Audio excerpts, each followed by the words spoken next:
district courts are the grievous cases. Okay? Murder, dacoity, robbery, grave nature cases are deal with district court. Sir, what advice you give to students to stay safe, sir? Stay safe అంటే మీరు update ఉండాలి. What is going on in the society and around house, because every time trends is going changes కదా.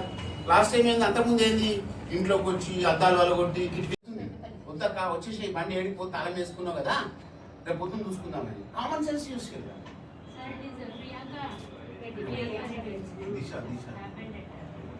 So మనం aware ఉండాలి కదా, వీళ్ళంతా తెలుసుకోవాలి. ఇప్పుడు చదువునే ఉండదు.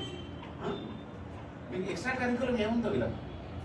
Sir, every Saturday we are conducting extracurricular activities. On Saturdays morning we conducted. మీరు మీ ఇంట్లో జరిగేది ప్రతి దాంట్లో పార్టిసిపేట్ కావాలి. మీరు పోగానే డోర్ వేసుకొని చదువుకుంటా కూర్చున్నాను అనుకో, ఇంకా మీకు ఎట్లా తెలుసు? ఒక ఫెస్టివల్ వచ్చింది, ఫెస్టివల్ అంటే ఏంది, ఎట్లా చేసుకోవాలి, ఫెస్టివల్ ఎట్లా చేసుకోవాలి, ఒక రిలేటివ్ వస్తాడు, రిలేటివ్తో ఎట్లా మాట్లాడాలి మీకు తెలియలేదు అనుకో, ఆ బెగ్గర్ని పిలిపించుకొని మీరు ఛాయ్ ఇస్తారు కూర్చోబెట్టి, ఆ రిలేటివ్ వస్తే మా నాన్న చేయడానికి పంపిస్తారు. Because you don't know the how you deal with others and మీ రిలేటివ్స్తో ఎట్లా డీల్ కావాలి, మీ ఫ్రెండ్స్తో ఎట్లా డీల్ కావాలి, మీకంటే చిన్నలతో ఎట్లా డీల్ చేయాలి, మీకంటే పెద్దలతో ఎట్లా ఉండాలి, ఈ సొసైటీలో తెలుస్తుంటుంది. మా నాన్నమ్మ అమ్మమ్మ చెప్తుంటారు. ఈ కొద్దిగా ఫ్యామిలీ అన్నీ ఏమైనా చిన్నవి కదా. ఎవరు చెప్తారు? ఎఫ్ఐఆర్ ఫస్ట్ ఏదైనా కేసు వస్తే ఎఫ్ఐఆర్ ఇష్యూ చేస్తాం. ఎఫ్ఐఆర్ ఇష్యూ చేసి ఇన్వెస్టిగేషన్ చేస్తాం. ఇన్వెస్టిగేషన్లో ఆ ప్రైమ్ ఆఫీసర్ ఉందా లేదా చెక్ చేస్తాం. అంటే వాడు తప్పు చేశాడా లేదా, గిల్టీ ఫీల్ ఉందా లేదా, వాడు గిల్టీ చేశాడా లేదా. ఒకవేళ ప్రూవ్ అయింది అనుకోండి, విట్నెస్ ఎగ్జామిన్ చేస్తాం. ఐ విట్నెస్ ఉంటారు, డాక్యుమెంటరీ ఎవిడెన్స్ ఉంటుంది. ఈ ఎవిడెన్స్ అన్ని తీసుకుపోయి మేము ఛార్జ్ చేస్తాం. ఛార్జ్ షీట్ చేసి ఆయన అరెస్ట్ చేసి కోర్టు ముందు ప్రొడ్యూస్ చేస్తాం. కోర్టు ఏం చేస్తాను అతన్ని, కోర్టు మొత్తం విచారిస్తుంది. కోర్టు మొత్తం అంటే మళ్ళీ అందరినీ పిలిపిస్తుంది, సాక్షులను, నేరం చేసిండా లేదా విచారించిన తర్వాత ఆయనకి శిక్ష ఇస్తాం. శిక్ష వేస్తే జైలుకు. SHO means station house officer, is head of the police station. Town ఏరియాలో సిఐ ఉంటాడు, రూరల్ ఏరియాలో ఎస్ఐ ఉంటాడు అనమాట. SHO సబ్ ఇన్స్పెక్టర్ అంటారు, inspector. SHO Sir, can you arrest anybody in any time? Oh, many times in my entire service.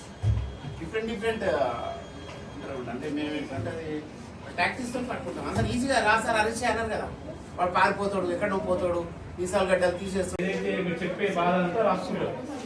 అది రాసుకున్న తర్వాత మీకు ఎక్కడ చేస్తారు, మీకు మనకంటూ ఒక ఏరియా ఉంటుంది కదా, మీరు అందరు సార్ని వెళ్తారు కదా, ఆ సార్ దగ్గర తీసుకెళ్ళడము, మీకున్న ప్రాబ్లమ్ని బట్టి ఎస్ఐని ఇప్పియడము. ఎస్ఐ అంటే నేను ఎస్ఐ ఇక్కడ 2 స్టార్లు ఉంటే ఎస్ఐ, 3 స్టార్లు ఉంటే సిఐ. డిఫరెన్స్ ఐడియా ఉందా మీకు? తర్వాత ఏ పోలీసు నుంచి నెక్స్ట్ ఏంటి, నెక్స్ట్ క్యాడర్స్ అవన్నీ ఐడియా ఉందా? నెక్స్ట్ ఫ్యూచర్లో మీరు అందరూ అవ్వాలి కదా, యూపీఎస్సీ, ఐఏఎస్, ఐపీఎస్ అవ్వాలి కదా. ఇప్పుడు నుంచి ట్రైన్ కావాలి మీరు అందరూ అవన్నీ అవ్వాలంటే. తీసుకొని రిసెప్షన్ చూపిస్తున్నాం. పైకి వెళ్ళి పైన ఓకే. ఇది చదువుకోకపోతే మా దగ్గర తల్లిదండ్రులు లేకుంటారు. తల్లిదండ్రులు తల్లిదండ్రులు ఇట్లా యాక్సిడెంట్ అయి చనిపోయి వాళ్ళంతా అనాథ అయిపోయి మన తిండికే తిండి లేక ఫస్ట్ పాల ప్యాకెట్ దొంగతనం చేశారు. అప్పుడు వాడిని ఎవడేమన్నా పోతే ఇది బాగుందిలే అనుకుంటాడు. ఎవరు కూడా పోతే ఏదైనా చిన్న చిన్న షాప్లో చేస్తాడు, ఆ జనాలు మనం డబ్బులు చేస్తారు. ఏమైందంటే వాడికి అదే ఆ మనీయే ఎంజాయ్మెంట్ అయిపోయి. సో ఇప్పుడు బస్ స్టాండ్లలో మాకు దొరుకుతారు మేడం, చిన్న పిల్లలు అంతే ఉంటారు. వాడిని ఏమీ అనలేదు. వాడు ఎంత పెద్దవాళ్ళ దగ్గర వెళ్తే మొబైల్ కొట్టారు. మీకు బాగా గుర్తుంచుకోవాలి, మొబైల్ ఫోన్ ఇట్లా మీ నాన్న వాళ్ళు ఎవరు కానీ మార్కెట్కి వెళ్ళినప్పుడు రష్ బస్సులో ఎక్కినప్పుడు ఇట్లా పైన మొబైల్ ఉందనుకో కొట్టేస్తారు. ఎట్లా కొట్టేస్తారంటే ఈజీగా ఎంత చిన్న ఇట్లా మనకు అర్థం కాకుండా చిన్న ఏదైనా ఒక మన క్యారీ బ్యాగ్ లాంటివి ఇట్లా ఫేస్ అడ్డం పెట్టారు.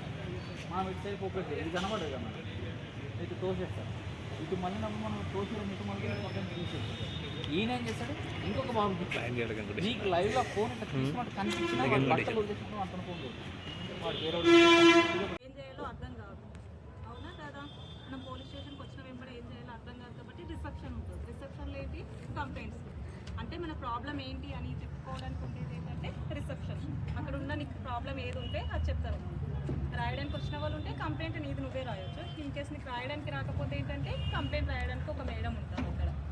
అక్కడ కంప్లైంట్ రాయాలి. రిసెప్షన్ అయిన తర్వాత ఏంటి ఎస్హెచ్ఓ. ఎస్హెచ్ఓ అంటే ఎస్హెచ్ఓ అనేది station house officer. Station house officer అనేది పెద్ద పోలీస్ స్టేషన్లోనేమో సిఐ ర్యాంక్ ఉంటాడు, చిన్న చిన్న పోలీస్ స్టేషన్లోనేమో ఎస్ఐ ర్యాంక్ ఉంటాడు. ఎస్ఐకి ఏమో 2 స్టార్స్, సిఐకి 3 స్టార్స్ ఇన్స్పెక్టర్. ఎస్ఐ అంటే సబ్ ఇన్స్పెక్టర్. ఏఎస్ఐకి 1 స్టార్. వాళ్ళకి రెడ్ ఉంటుంది. తర్వాత కానిస్టేబుల్కు ఉండదు. హెడ్ కానిస్టేబుల్ అయితే ఇక్కడ అవి పట్టీలు వస్తాయి. ఐడియా ఉంది కదా, తెలుసా తెలీదా చెప్పాలా? ర్యాంక్స్ కూడా ఐడియా ఉంది కదా. తర్వాత ఏదైనా ప్రాబ్లం వచ్చిన తర్వాత మీ స్కూల్లో హెడ్ ఎవరు?